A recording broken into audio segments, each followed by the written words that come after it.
If you don't know, it's Brutalsim on the scene, wicked and mean. With the next video on this YouTube thing, we got 2K news and rumors. Don't forget the tutorials and tips. Turn your my player to a bad man and rule the sticks. No matter the mode, record or park, even my career brute will get you a good start. Hit the like button, don't forget the notifications. Comment down below and welcome to the Brute Squad Nation. Shout out to the college football community, creators, everybody that teamed up and actually impacted change in their community. It was inspirational, to say the least. For those of you that don't know what I'm talking about, College Football 27 dropped, and essentially they tried to sneak in microtransactions in an offline game mode. On top of putting those microtransactions in, if you decided not to spend money on the microtransactions, they made progressing through that mode much slower. Now, not only the creators, but the community as a whole all joined together and essentially said, play the game, but do not pay for the microtransactions. And they actually forced EA's hand, and EA took it out of the game. Now, of course, in my position, it just makes me think like, man, what would the 2K community be capable of? You know, if they were able to do that, is it realistic to say we could do it over on this side? And that's exactly what I'm going to talk about today. Is it possible that creators, community members, everybody could come together and actually force not NBA 2K, but Take-Two Interactive, the company that owns NBA 2K, to actually change the way they go about it?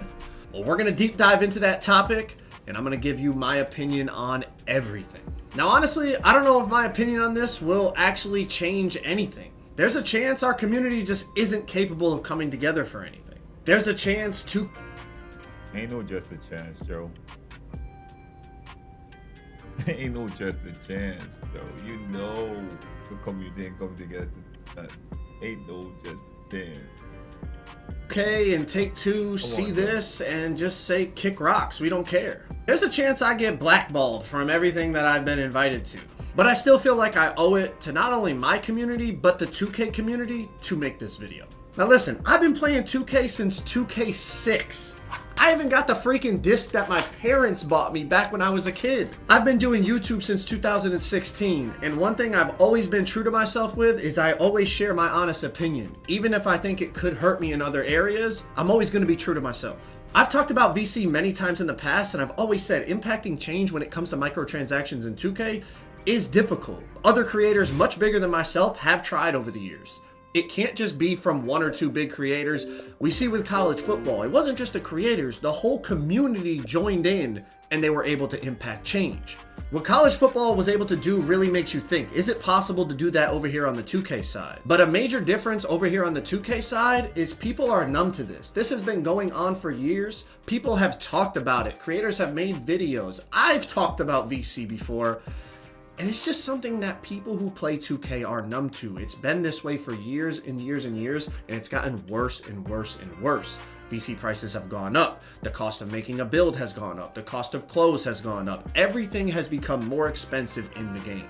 On the college football side, this was brand new. The game hadn't come out for 11 years. Then College Football 25 dropped. Very hype. College Football 26 dropped. Now 27 dropped, and they snuck in microtransactions. The community jumped on it right away and were able to get change. That's why I said, like, we missed the window, man.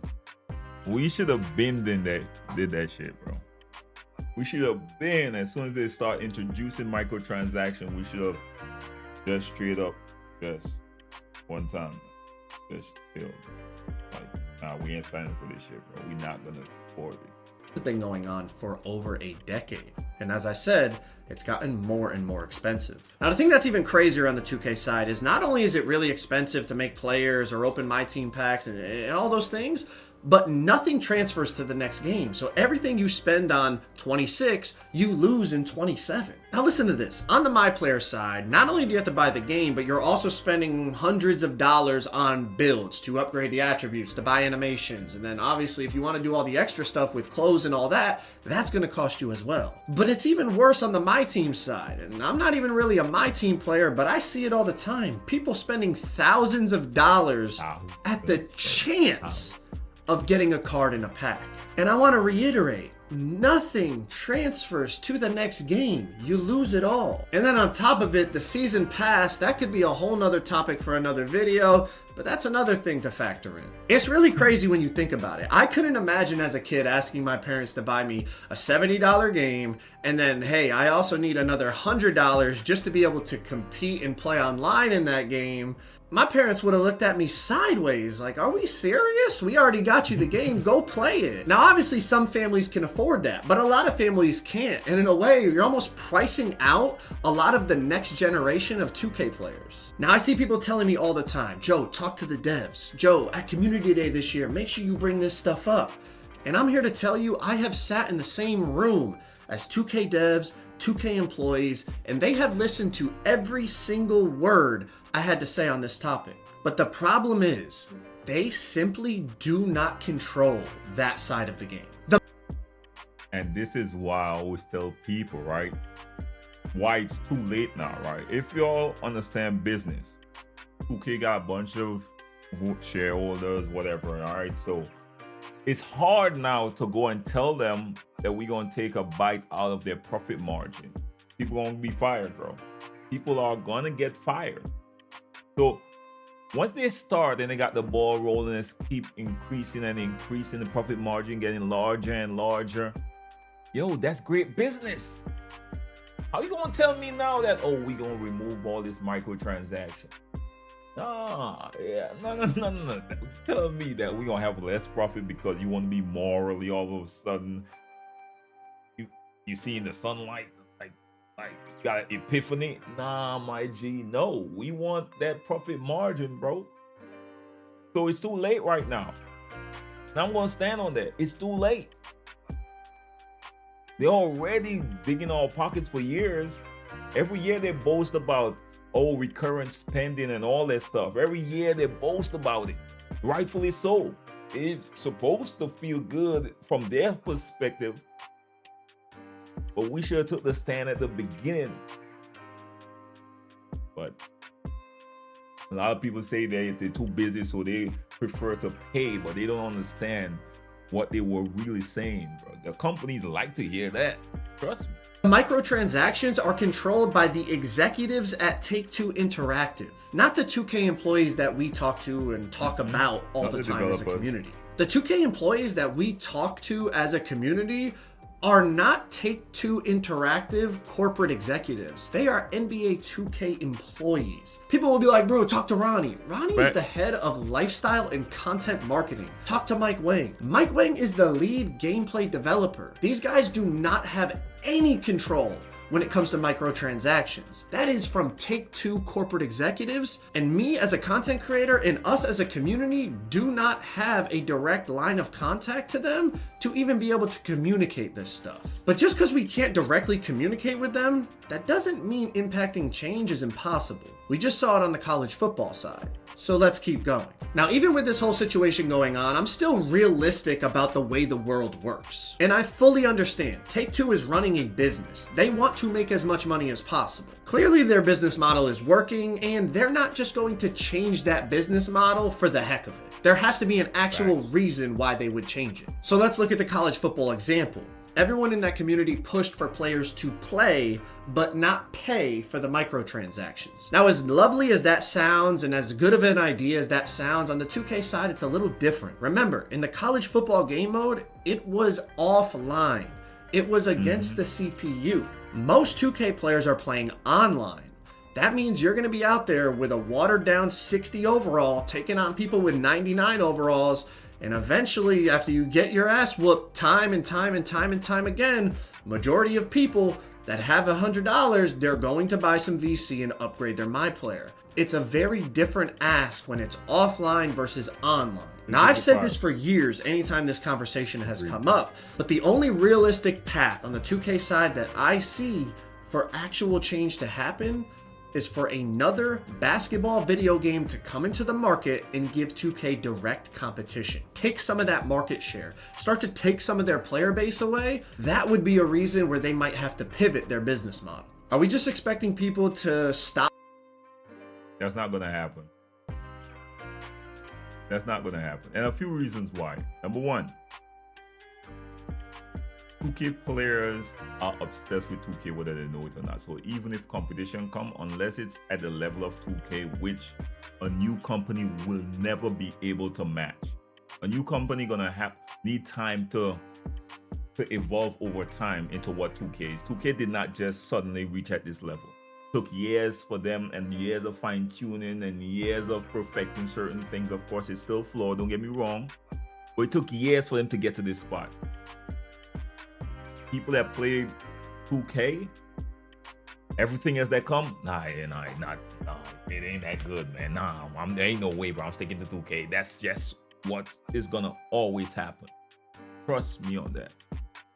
Not buying 2K as a whole when it's the only basketball video game out there worth its weight? Or are we expecting people to play on a 60 overall versus other people on a 99 overall online, where it's going to take them days, if not weeks, if not months, to earn enough VC to get their player to a point where it's going to be fun to play on? The numbers show that the 2K community is going to cough up that money. NBA 2K is bringing in over $1 billion of revenue per year. At the moment, the players in the 2K community are spending money and spending a lot of it on the game. And I'm not going to be a hypocrite. I'm somebody that buys a lot of VC. I love making builds. And I understand the average person that plays 2K. You get off a long day's work and you come home and you want to hop in the rec center to unwind for a couple hours. The last thing you want to do is be on a 60 overall and not even be able to enjoy yourself. You're going to cough up the $70, $80, $90, $100 of VC that you need to spend to max out that player so you can actually enjoy the game. Like I said, I'm not going to be a hypocrite. Straight up. I love playing 2K. Like I told you, I've been playing 2K since 2K6. It's just a game that I love playing. So it's a difficult situation we find ourselves in as a community. Now, I'm just one man. Maybe you have better ideas than me. And if you do, certainly put them down in the comment section, because I will be active down there. As a community, we deserve better. We deserve something.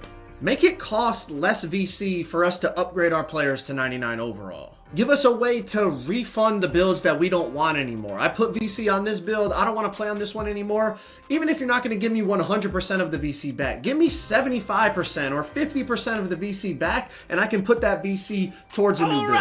Something they added this year where they gave you a free build upgrade when you reached a certain rep level. Give us more free build upgrades in earnable rewards elsewhere in the game.